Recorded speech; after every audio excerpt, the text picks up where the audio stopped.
Hey guys, before we go to the channel, ஒரு சின்ன ஒரு announcement, okay?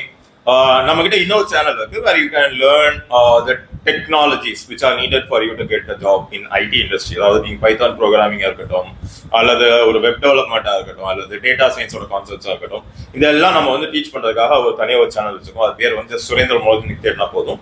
அதோட லிங்க் வந்து நான் ஐகார்ட்லயே கொடுத்துருக்கேன், டிஸ்கிரிப்ஷன்லயே இருக்கு. Okay, please to visit the channel if it is fit for you. Don't forget to like, share, subscribe and comment. Okay? Hey guys, so இந்த வீடியோவில் நம்ம வந்து இந்த அன்எம்ப்ளாயபிலிட்டி அப்படின்னு சொல்லி ஒரு கான்செப்ட் இருக்கு, ரைட்டா? அதை தான் பேச போறோம். இது வந்து ஒரு பெரிய ப்ராப்ளம், எல்லாருமே வந்து இக்னோர் பண்ணக்கூடிய ஒரு ப்ராப்ளம், சரியா? இந்த அன்எம்ப்ளாயபிலிட்டினா என்ன, இது வந்து மனுஷங்களுக்கு மட்டும்தான் இருக்கா, அண்ட் இதை எப்படி நம்ம ஓவர் கம் பண்றது அப்படிங்கிறத தான் நம்ம வந்து இந்த வீடியோவில் பார்க்க போறோம், ரைட்டா? அன்எம்ப்ளாயபிலிட்டி அப்படின்னா அதுக்கு முன்னாடி நம்ம அன்எம்ப்ளாய்மெண்ட் அப்படிங்கிறதே நம்ம வந்து பார்த்துக்கணும், ரைட்டா? அன்எம்ப்ளாய்மெண்ட் அப்படின்னா வேலையே இல்லை, ரைட்டா? இப்போ வந்து இப்போ 100 பேர் இருக்காங்கன்னா 100 பேருக்கும் வேலையே இல்லை அப்படிங்கிறது அன்எம்ப்ளாய்மெண்ட். ஓகே, அன்எம்ப்ளாயபிலிட்டி அப்படின்னா என்கிட்ட 100 வேலை இருக்கு, இந்த 100 வேலைக்கு கரெக்டா அந்த வேலையை செஞ்சு முடிக்கிற கெப்பாசிட்டி உள்ள ஆள் இல்லை அப்படிங்கிறது அன்எம்ப்ளாயபிலிட்டி. ஓகே, கரெக்டா சொல்லணும்னு வைங்களேன். இப்போ எனக்கு வந்து ஒரு 100 கொத்தனார் இருக்காங்கன்னு வச்சுக்கோங்க, வீடு கட்டுற கொத்தனார் இருக்காங்க, யாருமே வீடு கட்டலை அப்படின்னா அது அன்எம்ப்ளாய்மெண்ட். ஓகே, இப்போ எல்லாருமே வீடு கட்டுறாங்க, ஆனா ஸ்கில்டா அந்த வீடை கரெக்டா கட்டி முடிக்கிற ஸ்கில் இந்த எந்த கொத்தனாருக்கும் இல்லை அப்படின்னா இவங்க எல்லாருமே அன்எம்ப்ளாயபிள். எம்ப்ளாய்மெண்ட் ஆப்பர்ச்சுனிட்டி இருந்தா கூட இவங்களை வந்து என்னால எம்ப்ளாய் பண்ண முடியல அப்படிங்கிறதா இதோட கான்செப்ட், ரைட்டா? இது வந்து எந்த சினாரியோல வரும் அப்படின்னு நான் சொல்றேன். இதை வந்து நார்மலா என்ன சொல்லுவாங்கன்னா, இப்போ கொஞ்ச நாள் முன்னாடி ரொம்ப ட்ரெண்டா இருந்தது, நம்ம இன்ஜினியர்ஸ் எல்லாமே வந்து புக்கிஷ் ஆன்சர்ஸ் நல்லா கொடுக்குறாங்க. ஓகே, ப்ராக்டிக்கல் ஆன்சர்ஸ், ப்ராக்டிக்கலா அவங்களுக்கு யோசிக்க தெரியல, லாஜிக்கலா யோசிக்க தெரியல அப்படிங்கிறாங்க. ஓகே, நானுமே நிறைய இன்டர்வியூஸ் பார்த்துருக்கேன், பசங்க பண்றது. லிஸ்ட் அப்படின்னு கேட்டா லிஸ்டோட புக்கிஷ் டெஃபினிஷன் அழகா சொல்லுவாங்க. Okay, list is a data structure where you can organize all the data in a sequential format which is indexed based on their position அப்படின்னு சொல்லிட்டு. இது இண்டெக்ஸ்னா என்ன? ஓகே, இந்த மாதிரி நீங்க வந்து அதுல டீப்பா கேட்டீங்கன்னா உங்களுக்கு தெரியாது. ஓகே, நிறைய பேர் வந்து என்ன சொல்லுவாங்கன்னா, நான் வந்து ஃபுல் ஸ்டாக் இன்டர்வியூ போனேன், என்கிட்ட ஒரு சினாரியோ, கஷ்டமான சினாரியோ கொடுத்தாங்க. சரி, என்ன கஷ்டமான சினாரியோ? என்னை வந்து ஒரு சேட் அப்ளிகேஷன் பில்ட் பண்ண சொன்னாங்க. இதுல என்ன கஷ்டம்? பின்னாடி நீ வந்து ஒரு ஃப்ரண்ட் ஹேண்ட் வைக்க போற, ஃப்ரண்ட் ஹேண்ட்ல ஒரு ஃபார்ம் வைக்க போற, பேக் ஹேண்ட்ல ஒரு டேட்டா பேஸ் வைக்க போற, நீ அனுப்புறத எந்த சீக்வன்ஸும் அப்படியே ஒரு லிஸ்ட்ல அப்பன் பண்ணிட்டே வர போற, ஃப்ரண்ட் ஹேண்ட்ல காட்ட போற. இதுல உனக்கு என்ன கஷ்டம்? ரைட்? ஸோ இந்த எம்ப்ளாய்மெண்ட் அண்ட் எம்ப்ளாயபிலிட்டி இதுதான் இதோட டிஃபரன்ஸ். இப்போ இந்த எம்ப்ளாயபிலிட்டி எங்க வரும்ன்றதை நான் சொல்றேன், ரைட்டா? நம்ம எல்லாரும் ட்ரைனிங் சென்டர்ஸுக்கு போறோம், இல்லை ஏதோ ஒரு கோர்ஸ்ல வச்சு நம்ம வந்து லேர்ன் பண்ணோம், right? We learn it so perfectly, ரைட்டா? இவன் சொல்லி கொடுக்கறது தான் எனக்கு வந்து இதே அப்படி வேத வாக்கு அப்படின்னு சொல்லி நம்ம வந்து அதை படிக்கிறோம், சரியா? அங்க போய் இன்டர்வியூலயும் போயிட்டு அதே மாதிரி நம்ம வந்து ரெப்ளிகேட் பண்ண ட்ரை பண்றோம். பட் சொல்லி கொடுக்கறது அப்படிங்கிறதும் ரியல் லைஃப்ல வந்து நீங்க ப்ரிப்பேர் பண்ணக்கூடியதும் ரெண்டு டிஃப்ரெண்ட் திங்ஸ், ரைட்டா? எப்படி நம்ம வந்து அண்டர்ஸ்டாண்ட் பண்ணிக்கலாம் அப்படின்னா, நம்ம மிஷின் லேர்னிங்ல there is this concept called overfitting. Okay, overfitting அப்படின்னா வேற ஒன்றும் இல்லை, உங்களுடைய மிஷின் லேர்னிங் அல்காரிதம் உங்களுடைய ட்ரைனிங் டேட்டால பர்ஃபெக்டா வேலை பார்க்கும். Okay, it will get trained in your training data in such a way all the predictions அது வந்து கொடுக்கிறது எல்லாமே வந்து 100% prediction இருக்கும்.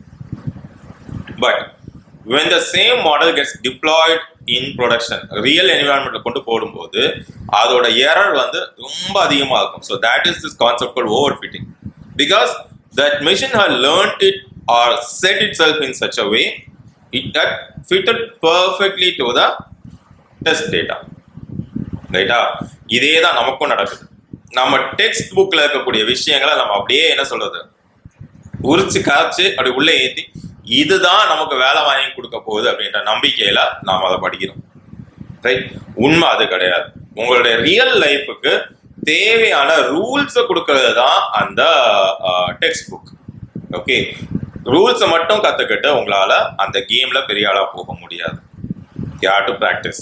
ஓகே, இன்னைக்கு எம்ப்ளாயபிலிட்டி இல்லை அப்படின்னு சொல்றதுக்கு ரீசன் என்ன அப்படின்னா, நம்ம எல்லாருக்கும் அந்த ஹவு அப்படிங்கிறது மட்டும்தான் தெரியும். வாட், ஒய், வென், வேர் இது தெரியவே தெரியாது. நான் எப்பவுமே சொல்றது தான் 4W and 1H. What, why, when, where. அதுக்கப்புறம் தான் நீங்க இந்த ஹவு அப்படின்ற கான்செப்ட்குள்ளே போகணும். ஆனா இந்த புக்ஸ் எல்லாமே என்ன பண்ணும் அப்படின்னா, ஹவு ஒரு லிஸ்ட் அப்படின்னா அந்த லிஸ்ட்டை எப்படி இம்ப்ளிமெண்ட் பண்றது, அந்த லிஸ்ட்ல இருந்து நீ எப்படி டேட்டாவை எடுக்கிறது. ஹவு அப்படிங்கிறது தான் நிறைய ரிசோர்ஸ் இருக்கே ஒழிய இந்த வாட், ஒய், வென், வேர் அப்படிங்கிற அந்த 4 கொஸ்டினுக்கு ஆன்சர்ஸ் சொல்லக்கூடிய ரிசோர்சஸ் இல்லை. Okay, that makes you half knowledge. Okay, இன்டர்வியூல மேக்ஸிமம் டெஸ்ட் பண்றது இந்த ஒய் அண்ட் வென் இதைத்தான் டெஸ்ட் பண்ணுவாங்க. ரைட்டா? இப்போ நீ வந்து ஒரு ப்ராஜெக்ட் பண்ண, அவங்க சிம்பிளா நம்ம சேட் அப்ளிகேஷன் எடுத்துக்கோங்க. நீங்க ஃபுல் ஸ்டாக் டெவலப்மெண்ட் போயிருக்கீங்க, நான் சேட் அப்ளிகேஷனுக்கு வந்து ஒரு சேட் அப்ளிகேஷன் போடுன்னு சொல்றேன். என்ன டேட்டா ஸ்ட்ரக்சர் யூஸ் பண்றீங்க? ஹவுன்றது எல்லாருக்கும் தெரியும். டிக்ஷனரி போட்டா டிக்ஷனரில இருந்து எப்படி எடுக்கணும், லிஸ்ட் போட்டா எப்படி எடுக்கணும்னு தெரியும். Why list, why dictionary. நீங்க எந்த டேட்டா ஸ்ட்ரக்சர் போறீங்க? ஓகே, டேட்டா பேஸ்ல எப்படி ஸ்டோர் பண்ணிருக்கீங்க, ஏன் இந்த மாதிரி ஸ்டோர் பண்ணிருக்க, ஃப்ரண்ட் எண்ட்ல எப்படி காமிச்சிருக்க, ஏன் இந்த மாதிரி காமிச்சிருக்க. இதுதான் இன்டர்வியூ கொஸ்டின்ஸா இருக்கும். ஆனா நம்மள நிறைய பேர் இதை பத்திலாம் கவலையே பட கிடையாது. We just get ourselves trained on how and we say எனக்கு வந்து சாஃப்ட்வேர் இன்ஜினியரிங் தெரியும், நீ எனக்கு வேலை கொடு அப்படின்னு சொல்லிட்டு. that is not how things work. Okay, so இங்கே தான் அந்த over fitting in your education அப்படிங்கிறது வருது. யூ கேன், அதுக்காக நீங்கள் வந்து இந்த ஓவர் ஃபிட்டிங்கில் வந்து எஃபோர்ட்டே இல்லையா அப்படின்னு கேட்டால் எஃபோர்ட்ஸ் இருக்கு. ரைட்டா? உங்கள் மிஷின் லேர்னிங் மாடலாகவே இருக்கட்டும், it had spent a considerable amount of time fitting itself properly to this test data. இன்னைக்கு நம்ம வந்து மார்க்னு ஓடுவோம் இல்லையா, இந்த மார்க்குக்காக நீங்கள் உங்கள் அலைன் பண்ணிக்கிறதும் இந்த டெஸ்ட் டேட்டால மிஷின் லேர்னிங் ஓவர் ஃபிட் ஆகிறதும் ஆல்மோஸ்ட் சிமிலர். ஓகே, உங்களுடைய மார்க் லேட்டஸ்ட் நீங்க வந்து இப்போ இது என் வாழ்க்கையில் உண்மையாக நடந்த விஷயம். 7th செமஸ்டர்ல எங்களுக்கு பிளேஸ்மெண்ட்ஸ் வருது. ஓகே, நான் ஒரு கம்பெனி அட்டன் பண்றேன், என் கூட இன்னொரு பொண்ணு அட்டன் பண்றா. அந்த பொண்ணு அண்ணா யூனிவர்சிட்டியில வந்து she was a gold medalist, 94.something CGPA அந்த பொண்ணுக்கு. ரைட்டா? எனக்கு 26 அரியர்ஸ் முடிச்சு அப்பதான் நான் வந்து எல்லாத்தையும் 7th செமஸ்டர்ல எழுதியிருக்கேன். both of them we went into the same company. எங்க 2 பேருக்குமே அப்போ வந்து 8,000 ரூபாய் பேக்கேஜுக்கு தான் வந்து ஆஃபரே கொடுத்தாங்க, வெறும் 8,000 rupees எனக்கும் அந்த பொண்ணுக்கும். Right? So I'm not saying this is a good example. ரைட்டா? ஸோ ஓவர் ஃபிட்டிங்கோட இஷ்யூ என்னன்றது நான் சொல்றேன். A guy who has 27 arrears and a girl who had a gold medalist in Anna University level, both of us are getting the same offer. Okay, over fitting வந்து எந்த அளவுக்கு உங்களை degrade பண்ணுன்றதை காட்டுறதுக்காக தான். ரைட்டா? I'm not saying 27 அரியர் இருந்தால் நீங்கள் gold மெடலிஸ்ட்டுக்கு ஈக்குவலாக போகும் அப்படின்ற மாதிரி கிடையாது. So the base concept is unemployability. அந்த பொண்ணுகிட்ட புக்கில் இருக்கக்கூடிய ஒரு சி ப்ரோக்ராமிங், இது ஒரு 4 பக்கம் போகக்கூடிய சி ப்ரோக்ராமிங்கை கொடுத்தீங்கன்னா அந்த பொண்ணு அழகாக எழுதியிருக்கும். ஏமா அந்த இடத்துல லூப் போட்டு அப்படின்னு கேட்டால் அந்த பொண்ணு சொல்லாது. ரைட்? அண்ட் என்கிட்ட நீங்கள் எதை கேட்டாலும் நான் சொல்ல மாட்டேன். Okay, so that is both the cases. நான் இன்ஜினியரிங் முடிக்கும்போது 2012 that is what my scenario was. And எல்லாருமே வந்து நான் அந்த 4 years அந்த பொண்ணை வந்து தலையில தூக்கி வச்சாண்டாங்க, நீ வந்து அப்படி படிக்கிற இப்படி படிக்கிற, அவ்வளோ பேசு இவ்வளோ பேசுன்னு. ரைட்டா? சீரியஸ்லி 2 அரியர் 3 அரியர் இருக்க பசங்கள்லாம் ஈஸியாக டிசிஎஸ்ல பிளேஸ் ஆயிட்டாங்க. ஓகே, இந்த பொண்ணு வந்து டிசிஎஸ் லிட்டரலி ரிஜெக்டட், சேயிங் நீ வந்து you'll get a better offer அப்படின்னு. Okay, you'll get a better offer அப்படிங்கிறது வேற ஒன்றும் இல்லை, எங்கள் கம்பெனியில் உன்னை வச்சு நாங்கள் வேலை வாங்க முடியாது அப்படிங்கிறது தான். ரைட்டா? So when you are learning something, make sure you are not overfitting. Okay, you are employable. How அப்படின்றத மட்டும் வச்சு உங்களால வேலை வாங்க முடியாது. What, when, why, where இதுவும் தெரியணும். ரைட்டா? ஸோ இது வந்து ஒரு பழைய ஜோக்கான ஒரு கதை உண்டு. ஒருத்தருக்கு வந்து ஒரு 3 பேர் இருந்தாங்க. ஓகே, அவங்களுக்கு வந்து இங்கிலீஷ் கற்றுக்கணும்னு ரொம்ப ஆசை. ஆனால் வந்து அவங்களுக்கு அந்த ஃபுல் இங்கிலீஷையும் கற்றுக்கிறதுல அவ்வளோ ஸ்கில் இல்லை. ஸோ வந்து இந்த இங்கிலீஷ் டீச்சர் என்ன சொல்லுவாருன்னா 3 வார்த்தை மட்டும் சொல்லுவார், அதையும் இவங்க 3 பேருக்கும் தெரியாது. ரைட்டா? ஸோ வந்து கஷ்டப்பட்டு ஆளுக்கு ஒரு வார்த்தை படிச்சுப்பாங்க. Okay, yes, no, all right, இந்த 3 வார்த்தை தான் அவங்க வந்து படிச்சிருப்பாங்க. ஒரு இடத்துக்கு போயிட்டு இருக்கும்போது ஒரு இடத்துல வந்து திருடங்க வந்து திருடிட்டு போயிடுவாங்க. ஸோ இந்த 3 பேர் அவனுக்குள்ள நிற்பாங்க. போலீஸ்காரங்க வந்து இவங்க மேல சந்தேகப்பட்டு நீங்க தான் திருடுனீங்களா அப்படின்னு கேட்பாங்க. இவங்களுக்கு வந்து அந்த எஸ்னா ஆமா அப்படின்றதெல்லாம் தெரியாது. எஸ் இங்கிலீஷ்ல பேசினா போலீஸ்காரங்க விட்டுருவாங்க அப்படின்னு நினைச்சிட்டு ஃபர்ஸ்ட் உள்ள சொல்லுவான் எஸ் அப்படின்னு சொல்லுவான். போலீஸ்காரங்க ரொம்ப shock.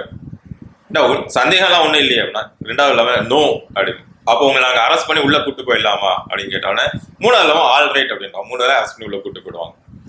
Half knowledge is equally dangerous, ரைட்டா? ஏன்னா there are a lot of scenarios where simple mistakes will cost you like millions, ரைட்டா? இப்போ ஃபார் எக்ஸாம்பிள், இப்போ நீங்கள் ஒரு சாஃப்ட்வேர் டெவலப்பராக இருக்கீங்கன்னு வச்சுக்கோங்களேன். உங்களுக்கு வந்து ஏதோ ஒரு கான்செப்ட் தெரியல, but still you are proceeding further, right? நாளைக்கு எங்கேயோ ஒரு டேட்டா லீக் ஆகுதுன்னா நீங்கள் இங்கே பண்ண இந்த குட்டியோண்டு கோடு பார்த்தீங்களா, இதுதான் பெரிய ஓட்டையாக அங்கே இருக்க டேட்டாலாம் லீக் பண்ணி விட்டுக்கிட்டே இருக்கும், ரைட்? அண்ட் இன்னைக்கு நான் ஒரு சினாரியோ ஃபேஸ் பண்ணிட்டு இருக்கேன். ஒரு அப்ளிகேஷன் பில்ட் பண்ணியிருக்கோம். அதில் என்ன ஆகுதுன்னா 2 இடத்துல சேம் லிங்க் நேம் கொடுத்துருக்காங்க. ஓகே, ஸோ சிஸ்டம் வந்து லூப் அடிக்கும்போது என்ன பண்ணுதுன்னா அந்த ஃபார்மில் இருக்கக்கூடிய ரெக்கார்ட்ஸையும் சேர்த்து லூப் பண்ணுது. அந்த ஃபார்மில் கிட்டத்தட்ட 1 lakh ரெக்கார்ட்ஸ் இருக்கு. ஸோ அது ஒவ்வொரு தடவை நான் லூப் எக்ஸிக்யூட் பண்ணும்போது எனக்கு வந்து எக்ஸிக்யூஷன் லிமிட்டட்ஸ் இருக்கு, ரைட்டா? இதுதான். ஸோ இந்த மாதிரி வந்து நம்ம நினைப்போம் சாஃப்ட்வேர் தானே, ஒரு சின்ன லைன் ஆஃப் கோடு தானே, எனக்கு இது இந்த ஹாஃப் நாலேஜ் அப்படின்றது பார்த்தீங்களா, இந்த இது வந்து ரொம்ப dangerous. Okay, and that is the reason behind unemployability. இன்னைக்கும் இந்தியாவில் வந்து அன்எம்ப்ளாய்மெண்ட் இஷ்யூவை விட அன்எம்ப்ளாயபிலிட்டி இஷ்யூ தான் அதிகமாக இருக்கு. Okay, there are a lot of places where they really need a person but they don't get the proper skill, ரைட்டா? So நீங்கள் நம்பல அப்படின்னா நீங்கள் இன்டர்வியூஸ் பாருங்க, நிறைய இன்டர்வியூஸ் வரும், பட் கிளியர் பண்ண முடியல அப்படின்ற சினாரியோ நிறைய இருக்கும். ஏன்னா interview is not just saying okay இவன் நமக்கு ஃபிட் ஆவானா அப்படின்றத விட, இப்போல்லாம் இன்டர்வியூ எப்படி இருக்குன்னா, எனக்கு ஒரு ரெக்குவயர்மெண்ட் இருக்கு, இந்த ரெக்குவயர்மெண்ட்டுக்கு எனக்கு ஒரு ஆள் வேணும், அதுக்கு இவனை நான் இவன் சரியா வருவானா அப்படின்ற மாதிரி தான் இன்னைக்கு இன்டர்வியூஸ் பார்க்குறாங்க. ஓகே, ஸோ அவனுக்கு ஆல்ரெடி ஒரு ரெக்குவயர்மெண்ட் இருக்கு, அந்த ரெக்குவயர்மெண்ட்டுக்கு நீங்கள் ஃபிட் ஆகலை, அதுதான் இன்டர்வியூவில் நீங்கள் வந்து ஃபெயில் ஆகிறீங்க அப்படின்னா மோஸ்ட் ஆஃப் த சினாரியோஸ் அந்த மாதிரி தான் இருக்கும். ஓகே, அண்ட் டேட்டா சயின்ஸை பொறுத்த வரைக்கும் 90% of the time they already will come up with a scenario. Okay, அவங்க கம்பெனியில் அவங்க ஏதோ ப்ராப்ளம் ஃபேஸ் பண்ணுவாங்க, அந்த ப்ராப்ளத்தை எடுத்துட்டு தான் உங்ககிட்ட வருவாங்க, ரைட்டா? It is kind of like a brainstorming with you. Okay, if you are able to prove yourself, if you are able to prove your worth saying ஆமா இந்த பையனால முடியும் அப்படின்ற மாதிரி அந்த இதை பண்ணிட்டீங்கன்னா you will get the job. Okay, again, just knowing things doesn't guarantee you a job. எப்பவுமே ஒரு கான்செப்ட் படிக்கும்போது that 4 W's and 1 H always plays a major role, ரைட்டா? and the 4 W and 1 H always plays a major role. Just make sure you are preparing yourself in that aspect, and உங்களுடைய interview நீங்கள் clear பண்ணக்கூடிய அந்த rate வந்து ரொம்ப அதிகமாகிடும். சரியா? பாய்.